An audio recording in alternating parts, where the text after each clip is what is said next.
I used to believe that family dinners were sacred. That no matter what happened in the world outside, we could come home, sit around that long oak table, and pretend everything was fine. My mother would smile too wide. My father would talk about work. My brother would crack jokes no one found funny anymore. And my wife, ex-wife, would sit beside me, holding our son. Except he wasn't ours. He was their star. I remember the exact moment I knew. It wasn't some dramatic DNA test reveal or a confession in the rain. It was quieter than that. More cruel. It was a Tuesday night, 3 months after he was born. My brother laughed at something, tilted his head back, and I saw it, the same crooked smile, the same deep-set eyes, the same dimple on the left cheek that our father used to call the family trademark. And then I looked at my son. My son, who I'd stayed up with through sleepless nights. My son, who I sang to when no one was watching. My son, who didn't carry a single piece of me. I didn't say anything that night. I just watched them pass him around the table like a trophy. My mother cooed. My father beamed. My brother held him a little too long. And my wife? She smiled at me like nothing had changed. That's when I realized, I was the only one pretending anymore. We were supposed to be the golden couple. That's what everyone said, at least. The kind of love story people told their kids about when they asked if soulmates were real. High school sweethearts who actually made it work when everyone else fell apart before graduation. We met in art class, sophomore year, third period, right before lunch. She sat by the window, always painting something no one else could see. Abstract shapes. Colors that didn't match. I was the kid who stayed late to help clean brushes and organize supplies because I had nothing better to do. She smiled at me once, just once, and I was gone. We dated through junior and senior year. Prom. Graduation. College applications. We chose schools in the same city. We moved in together at 22. We married at 24 in a small ceremony in my parents' backyard. Her dress was simple. My vows were too long. Everyone cried. We bought a house with a white picket fence and a garden she swore she'd take care of. She never did. The roses died every summer, and the weeds took over by fall. But I didn't mind. I loved her too much to care about dead flowers or overgrown grass. She was an artist. Freelance. Temperamental in the way creative people are, moody one moment, radiant the next. Beautiful in that effortless, unplanned way that made people stop mid-conversation and stare. She could walk into a coffee shop in paint-stained jeans and a tank top with her hair barely brushed, and somehow, she was still the most captivating person in the room. I was the stable one. The boring one. The one with the 9 to 5, or more accurately, the 8 to 8. I worked 60-hour weeks in corporate finance, crunching numbers and sitting in meetings that could have been emails, so she could chase her dreams. Paint her canvases. Sell her work at local galleries. Live the life she'd always wanted. I didn't mind. I loved watching her create. I loved the way she painted with her hair tied up in a messy bun, barefoot in the studio I built for her in the garage. I loved the way she hummed old songs under her breath, songs I didn't recognize but that seemed to come from some deep, untouchable place inside her. I loved the way she kissed me goodnight even when she was angry, even when we'd fought about something stupid like whose turn it was to do the dishes. I loved the idea of us. My brother, Ethan, was always around. Too around, in hindsight. He was a photographer, freelance, like her. Charming in that dangerous, careless way that made people trust him too easily. He had that smile. That laugh. That effortless charisma that made rooms feel lighter when he walked in. He was always between jobs, always between girlfriends, always crashing on our couch like it was his second home. He'd show up unannounced with a bottle of cheap wine and stories about his latest gig, weddings, corporate events, gallery openings. He made her laugh. The kind of laugh I hadn't heard in months. The kind that made her throw her head back and close her eyes, completely lost in the moment. I told myself it was harmless. I told myself I was being a good brother. He was family. She was my wife. There were boundaries. Unspoken, sacred boundaries that people didn't cross. I was wrong, but I didn't know that yet. When she told me she was pregnant, I cried. I'm not ashamed to admit it. I held her in the middle of our kitchen, right next to the fridge covered in magnets and grocery lists, and I cried like a child. I promised her everything. I promised her I'd be the kind of father my dad never was, present, patient, involved. I promised her I'd build a life worth living for our child. I painted the nursery myself. Soft blue walls. Tiny stars on the ceiling that glowed in the dark. I spent hours up on a ladder, carefully dotting each one, imagining our son staring up at them, wondering about the universe. I bought books about fatherhood, too many books. I read articles. I watched videos.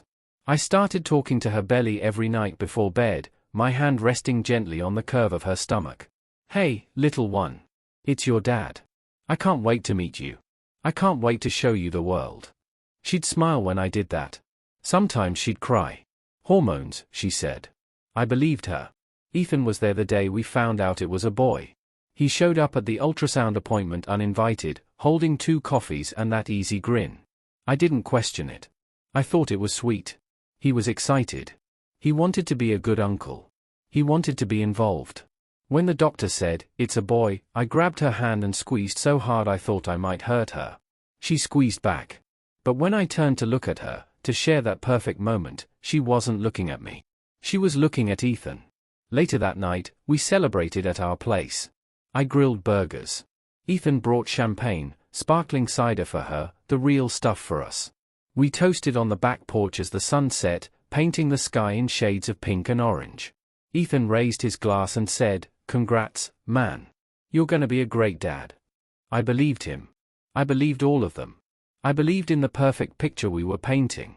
The happy couple. The loyal brother. The devoted wife. The baby on the way. I believed in the life I thought we were building, brick by brick, moment by moment. But pictures lie. Especially the perfect ones. And the frame was already cracking. I just didn't see it yet. The baby came early. 7 weeks early. I was in a meeting, some pointless quarterly budget review where executives argued about numbers that didn't matter, when my phone started buzzing on the table. Once. Twice. 3 times. I ignored it the first 2 times. But the 3rd time, I looked down and saw her name flashing on the screen. I answered immediately. "Something's wrong," she said. Her voice was shaking, broken, terrified in a way I'd never heard before. "I'm bleeding. There's so much blood." I didn't say goodbye to anyone in that conference room. I didn't grab my jacket. I just ran. I ran 6 red lights to get to the hospital. My hands were shaking so hard I could barely grip the steering wheel. My heart was pounding in my chest like it was trying to break free. I prayed to a God I wasn't even sure I believed in. Please, please let them be okay. Please don't take them from me. When I got to the emergency room, Ethan was already there. He was holding her hand in the waiting room, his face pale, his jaw tight, his eyes red like he'd been crying. She was in a wheelchair, her hospital gown stained, her face streaked with tears. She looked so small. So fragile. So scared. Ethan looked up at me when I burst through the doors, and for a split second, I saw something in his expression I didn't understand. Guilt, maybe. Or fear. Or something darker. He looked at me like I'd done something wrong just by showing up. Like I was intruding. "She's scared," he said quietly, his voice low and strained. "Don't make it worse." I didn't understand what he meant. I was her husband. This was my child. I was supposed to be there. But I didn't argue. I didn't have the energy. I just nodded and sat down in the plastic chair across from them and waited. The hours blurred together. Nurses came and went. Doctors spoke in clinical terms I barely understood. Preterm labor. Fetal distress. Emergency C-section. I signed papers without reading them. I answered questions I didn't hear. And through it all, Ethan stayed. Right there. Holding her hand. Our son was born at 11:47 p.m. tiny. Fragile. Perfect. They placed him in my arms, and I swear to God, the entire world shifted. Everything I thought mattered, my job, my house, my plans, none of it meant anything anymore. He was so small. So impossibly, heartbreakingly small. His little fingers curled around mine, and I felt something I'd never felt before in my entire life, pure, unfiltered, unconditional love. The kind that breaks you open and rebuilds you all at once. I named him Gabriel. After my grandfather. A man who built everything with his hands and never asked for credit. A man who loved quietly, completely, without expectation. A man who showed up every single day and did what needed to be done. I wanted to be that kind of father. I needed to be. But something was off. She wouldn't look at me. Not really. She looked at Gabriel when the nurses brought him to her.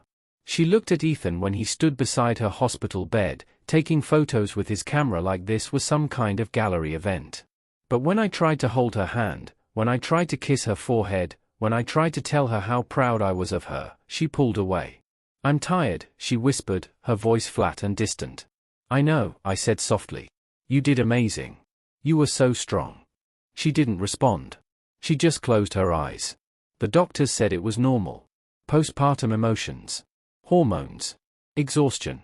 Recovery from surgery. I told myself to be patient. I told myself she just needed time. Ethan stayed. He said he wanted to help. He moved into the guest room, temporarily, he said. Just until things settled down. He took photos of Gabriel every single day. Hundreds of them. Professional shots with perfect lighting. Candid moments I didn't even know he was capturing. He framed one and hung it in our hallway without asking me. He stayed up with us during the late-night feedings. He knew which formula Gabriel preferred before I did. He knew how to swaddle him tighter, how to burp him faster, how to calm him down when he cried. He made her laugh when I couldn't. He knew what to say. What to do. And slowly, so slowly I almost didn't notice, I started to feel like a guest in my own home. I started noticing the small things. The things you're not supposed to notice. The way she texted him more than me. The way she smiled at her phone and turned it over quickly when I walked into the room. The way Ethan knew where things were in our kitchen better than I did, the coffee mugs, the good scissors, the takeout menus. The way they had inside jokes I wasn't part of. The way they looked at each other when they thought I wasn't watching. But I was. I always was. One night, I woke up at 3 a.m. to check on Gabriel. His crib was empty. My heart stopped. I panicked. I ran downstairs, my bare feet pounding against the hardwood, and found them in the living room. Ethan was holding Gabriel, rocking him gently in the dim light from the kitchen. She was asleep on the couch, her hand resting near Ethan's knee, her face peaceful in a way I hadn't seen in weeks. They looked like a family. And I looked like the outsider. I stood there in the dark doorway, frozen, watching them. Ethan whispered something to Gabriel, something soft, something I couldn't hear. Gabriel made a small sound, and Ethan smiled. That same smile he always had. Easy. Confident. Careless. I turned around and went back upstairs. And for the first time, I let myself think the thought I'd been avoiding for weeks. The thought that had been growing in the back of my mind like a poisonous vine, wrapping around everything I thought I knew. What if he's not mine? I pushed it away immediately. I told myself I was being paranoid. Jealous. Insecure. I told myself I was just tired, just overwhelmed, just adjusting to fatherhood like everyone else. But the thought didn't leave. It grew roots. It festered. It became the only thing I could think about every time I looked at Gabriel. Every time I looked at her. Every time I looked at my brother. I started watching them more closely. I started questioning everything. Every smile. Every touch. Every whispered conversation that stopped the moment I entered the room. And the more I watched, the more I saw. The more I knew. 3 months in, my mother insisted on a family dinner. We need to celebrate, she said over the phone, her voice bright and oblivious and filled with the kind of motherly joy that made me want to scream. Gabriel's baptism is coming up. Let's all be together. Like old times. It's been too long. I didn't want to go. I was exhausted. I was drowning. I was barely holding myself together with duct tape and denial. But she begged. She guilt-tripped. She used that tone that only mothers can use, the one that makes you feel like the worst son in the world if you say no. So I gave in. Like I always did. We sat around that oak table, the same one we'd sat at every Sunday for 20 years. The same one where I'd eaten countless dinners as a kid, where I'd done homework, where I'd told my parents I was getting married. My parents sat at the head, older now, grayer, softer around the edges. Ethan sat across from me, too comfortable, too relaxed. My wife sat beside me with Gabriel in her arms, cooing softly to him. My mother had cooked too much food, like always. Roast chicken. Mashed potatoes. Green beans no one would touch. Rolls. Gravy. Pie. Enough to feed a small army. My father poured too much wine and told the same stories he always did, stories about work, about the neighbors, about things that didn't matter. Ethan made everyone laugh. He always did. He told stories about his latest photography gig, some wedding up in the mountains where the bride cried through the entire ceremony and the groom forgot his vows. He was animated, expressive, charming. He made my mother laugh so hard she had to wipe tears from her eyes. My wife smiled. She laughed. She looked happy in a way she hadn't looked in months. Relaxed. Light. Free. And I sat there, silent, pushing food around my plate, drowning in the noise, trying not to fall apart. And then my brother reached for Gabriel. "Come here, little man," he said, his voice soft, affectionate, warm in a way that made my stomach turn. She handed him over without hesitation. Without asking me.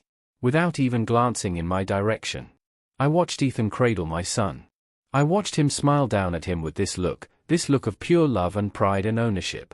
I watched the way Gabriel fit so perfectly in his arms, like he belonged there. Like Ethan had held him 1,000 times before. And then the light shifted. The chandelier above us flickered, just for a second, and the angle changed. Ethan's face tilted just right, caught in the golden glow, and I saw it. The resemblance. It wasn't subtle. It wasn't something you could explain away with distant genetics or family traits or coincidence. It was blatant. Undeniable. Unmistakable. The nose. The same slightly upturned nose Ethan had inherited from our grandmother. The eyes. The same deep-set hazel eyes that changed color in different light. The dimple on the left cheek. The one our father always called the family trademark. The way Gabriel's tiny hand curled when Ethan held him, the same way Ethan's hand curled when he held his camera. My chest tightened. My vision blurred. I couldn't breathe. I couldn't move. I couldn't think. My mother saw it too. I know she did. Her smile faltered mid-laugh. Her fork stopped halfway to her mouth. Her eyes darted between Ethan and Gabriel and back again. Her face went pale. My father went quiet. He set down his wine glass slowly, carefully, like he was afraid it might shatter. My wife stared at her plate, her knuckles white around her knife and fork, her shoulders tense, her breathing shallow. And Ethan? He just kept smiling. That same easy, careless smile. Like he'd won something. Like this was all part of some game I didn't know I was playing. Like he knew exactly what I was seeing and didn't care. I couldn't stay there. I couldn't sit there and pretend everything was fine. I stood up too fast. My chair scraped loudly against the floor. Everyone looked at me, startled, concerned, confused. "I need a minute," I said. My voice sounded strange. Hollow. Distant. Like it was coming from someone else. I walked to the bathroom on autopilot. I locked the door behind me. I gripped the sink with both hands and stared at my reflection in the mirror until I didn't recognize it anymore. My face looked older. Tired. Haunted. Broken. I thought about smashing the mirror. I thought about screaming. I thought about walking back out there and flipping that table over and demanding the truth right there in front of everyone. But I didn't. I just stood there, breathing, gripping that sink, trying not to fall apart. Trying not to let the rage and the grief and the disbelief consume me whole. When I finally came back, 10 minutes later, 15, I don't know, no one said a word. My mother forced a bright smile and asked if I wanted more potatoes. My father poured more wine. Ethan kept holding Gabriel, rocking him gently, whispering to him. And my wife wouldn't look at me. She kept her eyes on her plate, cutting her food into smaller and smaller pieces, not eating, just moving the fork back and forth mechanically.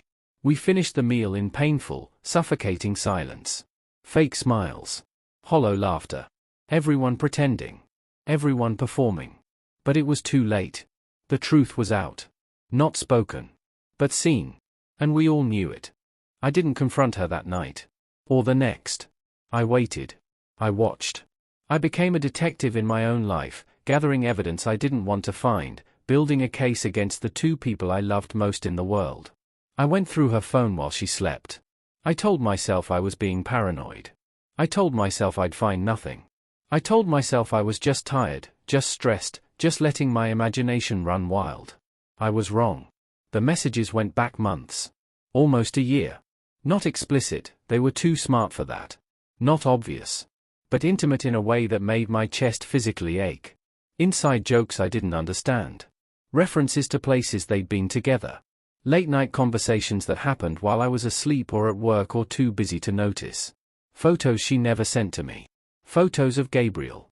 Photos of her in the studio, covered in paint, smiling in a way she hadn't smiled at me in years. Photos I should have been the first to see. And then I found the one that broke me. A message from her to Ethan, sent 2 weeks after Gabriel was born, at 2:37 in the morning while I was asleep upstairs. He's yours in every way that matters. I see you in him every single day. I read it 3 times. 4, 5, 10. I waited for it to make sense. I waited for context that would explain it away. I waited for my brain to reinterpret the words into something innocent, something harmless. But there was none. The words were clear. Final. Damning. I didn't cry. I didn't yell. I didn't throw the phone or wake her up or demand answers. I just sat there in the dark nursery, staring at the stars I'd painted on the ceiling for a son who didn't belong to me.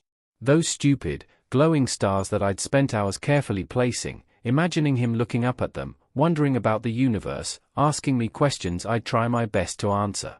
I thought about all the nights I'd spent in that room. Talking to Gabriel. Singing to him, badly, off-key, but he didn't care. Reading him stories he was too young to understand. Promising him the world. Promising him I'd always be there. Promising him things I had no right to promise. I thought about how much I loved him. And how much that love was built on a foundation of lies. I ordered the DNA test in secret. A kit off Amazon with next-day delivery. Simple cheek swab. 2-week wait for results.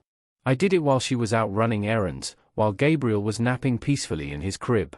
I swabbed his cheek gently, carefully, whispering an apology he couldn't understand. I mailed it off and tried to pretend I hadn't. Tried to go about my life normally. Tried to keep pretending everything was fine. But I couldn't sleep. I couldn't eat. I couldn't focus at work. I just waited. I threw up the morning the results came. I was in the bathroom, staring at the email on my phone, my hands shaking so violently I could barely read the words on the screen. Alleged father, 0% probability of paternity. Conclusion, the tested man is excluded as the biological father. I read it over and over. I read the technical jargon. The percentages. The genetic markers. The cold, clinical language that destroyed my entire world in a single sentence. I printed it out at work. I folded it carefully, precisely, like I was folding some important document instead of the death certificate of my marriage. I put it in my jacket pocket and went to work like nothing had changed. I sat in meetings. I answered emails. I smiled at co-workers. I made small talk by the coffee machine. And inside, I was screaming. That night, I came home late. Later than usual. She was in the living room, curled up on the couch in sweatpants and one of my old college t-shirts, scrolling through her phone. Gabriel was asleep upstairs. The house was quiet except for the hum of the refrigerator and the distant sound of a dog barking somewhere down the street. I didn't say hello. I didn't kiss her. I didn't ask about her day. I just walked to the kitchen table and placed the folded paper down between us. She looked up slowly, confused. "What's this?" I didn't answer. I couldn't. I just stared at her, my jaw tight, my hands clenched into fists at my sides. She set her phone down. She reached for the paper. She unfolded it slowly, carefully, like she already knew what it was, like she'd been waiting for this moment. Her eyes scanned the page. Once. Twice. Her face went pale, sheet white, like all the blood had drained out of her in an instant. Her hands started to shake. The paper trembled in her grip. Her lips parted, but no words came. The silence stretched between us like an open wound. Raw. Bleeding. Impossible to ignore. "Say something," I whispered. My voice cracked. "Please.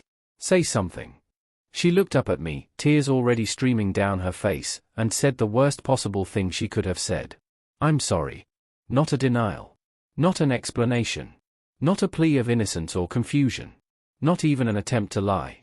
Just, sorry. I laughed. I actually laughed. It was hollow, broken, bitter, a sound I didn't recognize as my own. "Sorry? That's it? That's all you have to say?" She was crying now. Full-on sobbing. "I didn't mean for this to happen. I didn't mean for what to happen." I snapped, my voice rising, all the rage I'd been holding in for weeks finally breaking free. Didn't mean to sleep with my brother? Didn't mean to get pregnant?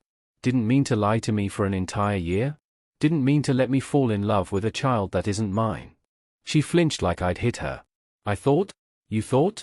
I stepped closer, towering over her, my whole body shaking with fury and grief. You thought what? That I'd never find out? That you could just keep lying? That I'd play house forever while you and Ethan? It's not like that, she whispered, her voice barely audible. Then what is it like? I demanded.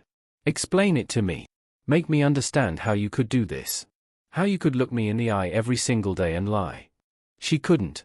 She just sat there, crying, shaking, completely broken. And I realized she didn't have an answer. Because there wasn't one. There was no explanation that would make this okay. No justification that would undo the damage. No words that would give me back what I'd lost. I stood there for a long time, staring at her, waiting for something. Anything. An apology that mattered. An explanation that made sense. A reason to stay. But all I got was silence. And that silence told me everything I needed to know. She didn't try to lie after that. Maybe she was too tired. Maybe she knew I already knew. Maybe the weight of carrying the secret for so long had finally crushed her. Maybe she just didn't care anymore. But she told me everything. Every painful, devastating detail. It started a year before Gabriel, she said. A year before she even told me she was pregnant. A drunken night after one of Ethan's gallery shows, some pretentious art opening downtown where his photos were displayed alongside actual professionals. She said it was a mistake. She said it meant nothing. One night? One stupid, reckless, unforgivable mistake. But it didn't stop. It should have, she said, her voice hollow and distant, like she was reading from a script. It should have been just that one time. But he kept coming over. And I kept letting him. And it just kept happening. I didn't respond. I couldn't. I just stared at her, my jaw clenched so tight I thought my teeth might crack, my fists balled at my sides. It became routine, she continued, her words tumbling out faster now, like she couldn't stop them. Stolen afternoons when you were at work. Late nights in the studio when you thought I was painting. Early mornings when you left for the gym. Every moment you weren't looking. How many times? I asked quietly. She hesitated. I don't know. How many times? I don't know, she cried. I stopped counting. I stopped thinking about it. I let it happen. And then you got pregnant, I said flatly. She nodded, tears streaming. And I didn't know. I swear to God, I didn't know who the father was. The timing, it could have been either of you. So you lied. I didn't lie. I just didn't tell you. That's the same fucking thing, I snapped. She shook her head violently. I thought, maybe if I just loved you enough, it wouldn't matter. Maybe if I tried hard enough, if I was a good wife, a good mother, everything would be okay. Maybe the truth didn't matter if we were happy. I laughed. It was a horrible sound, hollow, bitter, broken. You thought you could love me enough to make up for sleeping with my brother? For lying to me for 9 months? For letting me paint a nursery and read parenting books and fall in love with a child that isn't mine? I'm sorry, she sobbed, her shoulders shaking. I'm so sorry. Stop saying that, I said through gritted teeth. Sorry doesn't fix this. Sorry doesn't give me back the last year of my life. Sorry doesn't undo what you did. She was full on crying now, gasping for air between sobs. I didn't want to lose you. I couldn't lose you. You're everything to me. You already lost me, I said quietly. The moment you slept with him, you lost me. I just didn't know it yet. She looked up at me, her face streaked with tears and snot and desperation. Please, we can fix this. We can go to therapy. We can. There's nothing to fix. And Ethan? I asked, my voice dangerously calm now. Did he know? Did he know Gabriel might be his? She hesitated. That hesitation, that single, damning pause, told me everything. He knew, I said. It wasn't a question. He wanted me to tell you, she said finally, her voice barely a whisper. From the beginning. He said we had to tell you the truth. But I couldn't. I was too scared. Scared of what? Scared you'd leave. So you thought lying to me was better? I asked incredulously. You thought letting me raise another man's child, my own brother's child, was the better option? She didn't answer. She couldn't. I stood there, staring at her, feeling something inside me break beyond any possibility of repair. This woman, this person I'd loved since I was 16 years old, this person I'd built my entire adult life around, was a complete stranger. I didn't know her. Maybe I never had. I need you to leave, I said quietly. Her head snapped up. What? Pack your things. I don't care where you go. Go to your parents. Go to a hotel. Go to Ethan, for all I care. Just get out of my house. This is my house too, she said weakly. Then I'll leave, I said. I don't care. I just can't be here. I can't look at you. I can't. My voice broke. I stopped talking before I completely fell apart in front of her. Please, she begged, reaching for me. Please, we can fix this. I'll do anything. Anything. Just don't leave. I stepped back, away from her touch. There's nothing to fix. It's over. What about Gabriel? She asked desperately. You love him. I know you do. You can still be his father. Biology doesn't. Don't, I said sharply, cutting her off. Don't you dare talk to me about Gabriel. Don't you dare use him to manipulate me into staying. I'm not. Yes, you are, I said coldly. And it won't work. Because you're right, I do love him. I love him more than anything. But every time I look at him now, all I'll see is your betrayal. All I'll see is you and Ethan. And that's not fair to him. Or to me. She collapsed onto the couch, sobbing uncontrollably. I moved out that night. I didn't take much, just my clothes, my laptop, a box of personal items. And one photo of Gabriel. Just one. A small one from when he was 2 weeks old, sleeping peacefully in his bassinet. Not because he was mine. But because for 3 months, I was his father. I sang to him. I held him. I changed his diapers and made his bottles and stayed up with him through endless sleepless nights. I loved him with everything I had. And that mattered. Even if nothing else did. I left the house we bought together. The white picket fence. The dead roses. The nursery with the glowing stars. I left all of it behind. And I didn't look back. Not even once. My family fractured like glass. Sharp, jagged, irreparable, dangerous to touch. My mother called me every single day. Sometimes twice. Sometimes 3 times if I didn't answer. She didn't ask how I was doing. She didn't ask what I needed. She didn't ask where I was staying or if I was eating or if I was okay. She just cried. I'm so sorry, she'd say through choked sobs. I should have seen it. I should have said something. I knew something was wrong. I could feel it. But I didn't want to believe it. It's not your fault, Mom, I'd say, even though part of me wondered if it was. If she'd said something sooner, if anyone had, would things be different? But I knew, she sobbed. I saw the way they looked at each other. At the dinner. I saw Gabriel's face. I saw Ethan holding him. And I knew. But I didn't say anything because I didn't want to believe my own son could do that to his brother. It wouldn't have changed anything, I said. But I wasn't sure I believed that. My father stopped speaking to Ethan entirely. He didn't yell. He didn't confront him. He didn't demand an explanation or an apology. He just erased him. Ethan's photos came down from the walls, the family portraits, the vacation pictures, everything. His name stopped being mentioned at dinners. His birthday was skipped. It was like he'd never existed. Like my parents only had one son now. Sunday dinners stopped. Holidays became tense negotiations conducted through my mother. Christmas was skipped entirely that first year. My mother cried about it, but I didn't care. I couldn't sit at that table and pretend anymore. Ethan tried to reach out once. He sent a long text at 2:47 a.m. on a random Tuesday. I was lying awake in my shitty studio apartment, staring at the ceiling, unable to sleep like every other night. The text was long. Paragraphs. An apology. An explanation. He said he never meant to hurt me. He said it just happened. He said he loved her, actually loved her, not just lust or convenience. He said he wanted to be a father to Gabriel. A real father. He said he hoped someday I could forgive him, could understand, could see that he was trying to do the right thing now. I read it once. Then I blocked him. I didn't want his apology. I didn't want his guilt. I didn't want his explanations or justifications or pathetic attempts at redemption. I wanted him gone. Erased. Dead to me. But the hardest part, the part that actually broke me, wasn't losing my wife. It wasn't even losing my brother. It was losing Gabriel. Legally, I had no rights. The DNA test proved that. Biologically, I was nothing to him. A stranger. I couldn't see him. I couldn't visit. I couldn't hold him or sing to him or watch him grow up. He would forget me. If he even remembered me at all. He would grow up not knowing the man who stayed up with him through endless sleepless nights. The man who painted stars on his ceiling. The man who promised to protect him, to teach him, to love him unconditionally. I grieved him like a death. I started therapy. Twice a week, then 3 times when things got really bad.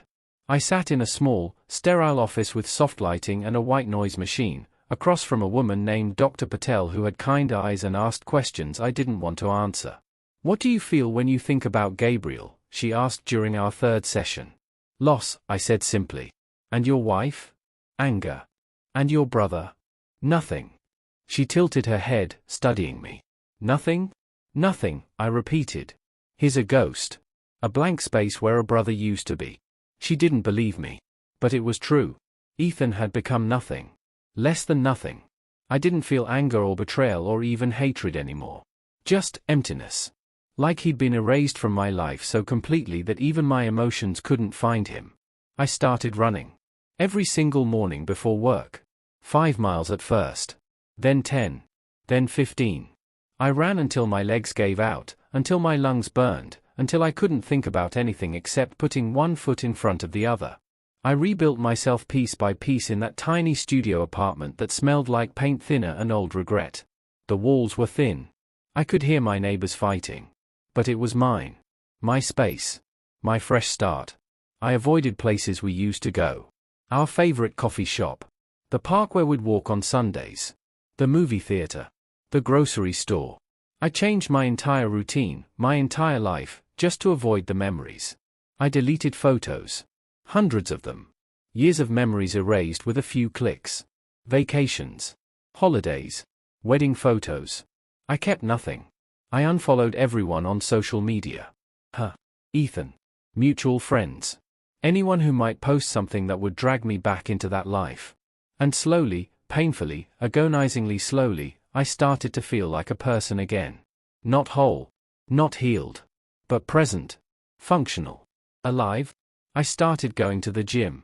I started eating regular meals instead of surviving on takeout. I started sleeping more than 3 hours a night. I wasn't okay. But I was surviving. And some days, that was enough. A year later, my mother called with news I didn't ask for. Ethan and her, they're not together anymore. I was at work, sitting in my cubicle, staring at a spreadsheet that made no sense. I didn't respond immediately. "Did you hear me?" my mother asked carefully. "Yeah," I said flatly. "They broke up 3 months ago," she continued, her voice cautious, like she was delivering fragile information. "She moved out. She's living with her parents now. With Gabriel." I still didn't respond. "She wants to see you," my mother said softly. "She called me last week. She says she made a terrible mistake. She says she wants you back. She says she never stopped loving you." I laughed. Hard. Bitter. A sound that made my coworker 2 cubicles over glance at me nervously. "Tell her I'm not a backup plan," I said coldly. "She's struggling," my mother said, her voice taking on that pleading tone I'd learned to recognize. "She's alone. She's depressed. Gabriel asks about you. He remembers you." That hit me like a punch to the gut. But I didn't let it show in my voice. "He doesn't remember me, Mom. He was 3 months old. He asks about the man with the stars," she said quietly. She told me. "He points at stars and asks where you are." I closed my eyes. Breathed slowly. Forced the emotion down. "I can't," I said. "And Ethan?" she asked, her voice even softer now. "What about him?" "He's struggling too. Really struggling. He's not handling fatherhood well. He's drinking. He missed Gabriel's first birthday. That's not my problem," I said sharply. "He's your brother," my mother said, that familiar guilt trip tone creeping in. "No," I said firmly. "He's not. Not anymore. He stopped being my brother the moment he slept with my wife. Family is." "Don't," I interrupted. "Don't give me the family speech. He made his choice. She made hers. And I'm making mine." I hung up. I didn't owe them anything. Not my forgiveness. Not my presence. Not my sympathy. not my pain. But a part of me, small, quiet, cruel, felt satisfied. Not because they were suffering. I wasn't that person. I didn't take pleasure in their pain. But because they finally understood. They finally knew what it felt like to lose something precious.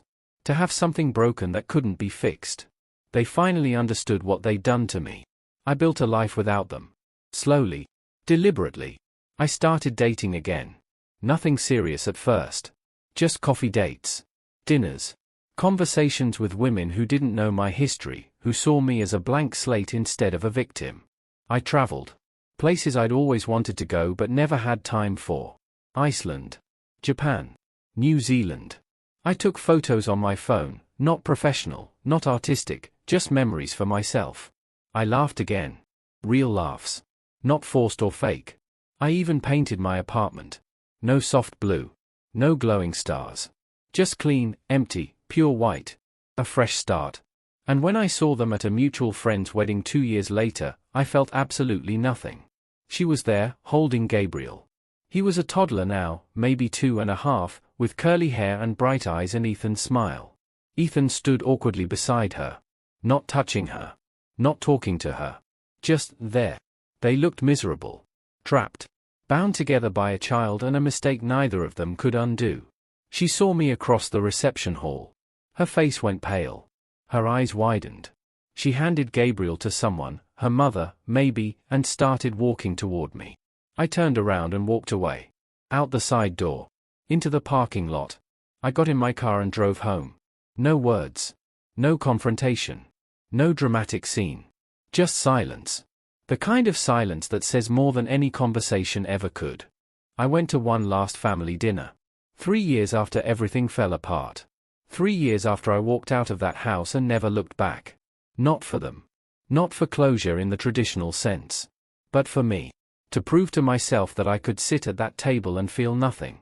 That I'd healed enough to be in the same room as the ghosts of my past without falling apart. My mother had begged. My father had called, one of the few times he'd reached out directly. And after months of requests, I finally said yes. The table was smaller now. Literally and figuratively. Just my parents. Ethan. Gabriel. And me. She didn't come. My mother said she couldn't face me. That she'd tried but couldn't do it. I was relieved. My parents looked older. So much older. My mother's hair had gone completely grey. My father moved slower, more carefully, like his joints hurt. The last 3 years had aged them a decade. Ethan sat across from me, his eyes downcast, his shoulders hunched. He looked terrible. Thinner. Tired. There were dark circles under his eyes, and his hands shook slightly when he reached for his water glass. He didn't look at me. Not once. Gabriel was there. 4 years old now. Bright-eyed. Curious. Full of energy and questions. He looked at me with open curiosity, the way kids do when they meet strangers. "Who are you?" he asked, his voice high and sweet. I smiled. It hurt, physically hurt, like someone was squeezing my heart, but I smiled anyway. "Just an old friend," I said gently. He accepted that immediately, the way kids always do. "Do you like dinosaurs?" "I do," I said. "Me too," he said excitedly, and launched into a detailed explanation of the difference between a T-Rex and a velociraptor. I listened. I nodded. I asked questions. And the whole time, I felt Ethan watching me. I felt my mother crying quietly into her napkin. I felt my father's hand squeeze my shoulder, a silent apology, a silent thank you for coming. Dinner was quiet. Awkward. My mother had cooked too much food again, like always. My father made small talk about the weather, about work, about nothing that mattered. Ethan said almost nothing. Just sat there, pushing food around his plate, stealing glances at Gabriel, looking completely lost. And I realized, he had everything I'd wanted, and it had destroyed him. He had Gabriel. He had won, technically. But he'd lost everything else. His family. His brother. Himself. And Gabriel? Gabriel barely knew him. Barely looked at him. Kept asking questions to me, to my parents, to anyone except his actual father. When dinner ended, I stood up. I thanked my parents for the meal. I shook my father's hand. I hugged my mother, who cried and held on too long. Gabriel looked up at me. "Are you leaving?" "I am," I said. "Will you come back?" I hesitated. Looked at my parents. Looked at Ethan, who was staring at his plate. Maybe, I said. It was the most honest answer I could give. Bye, mister, Gabriel said, waving enthusiastically. I waved back. And I walked out that door for the last time. I didn't look back. I didn't hesitate. I just walked to my car, got in, and drove away. The table was no longer mine. The family was no longer mine in the way it used to be. But I was finally free. Free from the anger. Free from the grief. Free from the constant weight of betrayal. Some betrayals don't deserve forgiveness. Some wounds are too deep to heal with apologies and time. They deserve silence. Clean, permanent, absolute silence. And that's exactly what I gave them. I drove home to my life, my real life, the one I'd built from nothing. And for the first time in 3 years, I felt something I hadn't felt since that night at the hospital. Peace.